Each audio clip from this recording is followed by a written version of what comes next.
I go, you know what, I'm going to try and get this right, and I'll adopt a person-centered approach.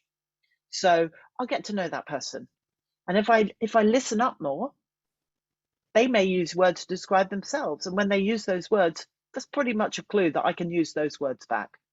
So listen up, ask questions, read the mood music, educate yourself, but adopt a person-centered approach. And one of the best ways, and it links back to everything we're talking about today, is empathy. If I tell my story and I describe myself as a lesbian rather than a gay woman, the empathy will hopefully be charged. And if you're talking to me or about me, you'll refer to me as a lesbian if it's relevant, or an Oscar-going lesbian, because why That's not? more like it.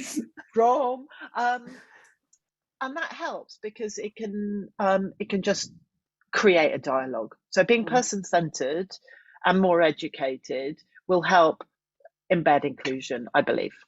Yeah, I agree. And it's the authenticity behind it all, isn't it? There's human error, and we accept that. But if it's all done with the right intent and the education is there, hopefully that will just build up a bit more confidence around this. I was going to bring up the topic of ERG, not the ski erg, Stuart, for anyone who listened to Sasha's podcast with us. But I think it is an important point around sort of mental health and well-being.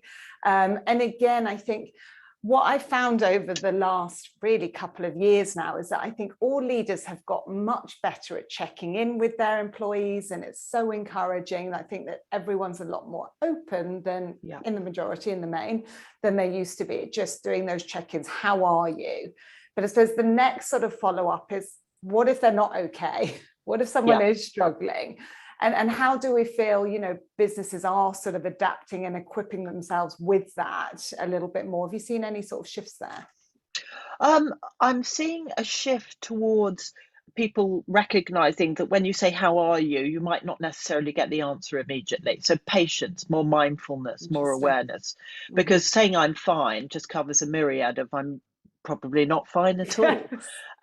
And one of the things I learned was that if you ask someone how they are, you really have to wait for time before they might tell you how they are. If someone's got an issue, it's usually only on the third time of talking about things will you actually hear how they are. So patience is a really important element. How else am I seeing businesses respond to this?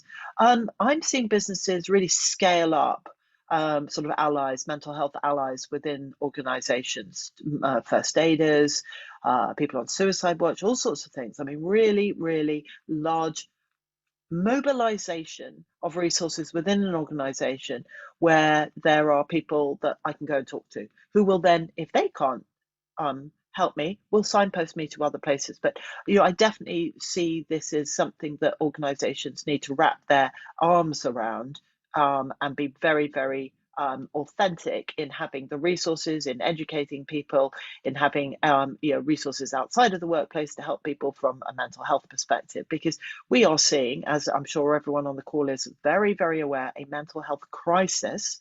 And going back to my trauma point, 6 in 10 men and 5 in 10 women will experience at least one trauma in their lifetime. That means these are people in our teams already. And dealing with the fallout, post-traumatic stress disorder, those sorts of elements, which won't always happen. Some people are able to manage it, but talking through things is really key. And that's why, again, I think dealing with this means that we'll have to have better trauma-informed organizations, and which is why we're doing lots of workshops on that now as well. And I just think we're going to have to be more advanced, and managers are going to have to be better at having courageous conversations. Lean into discomfort, lean into your own vulnerability, and be better listeners.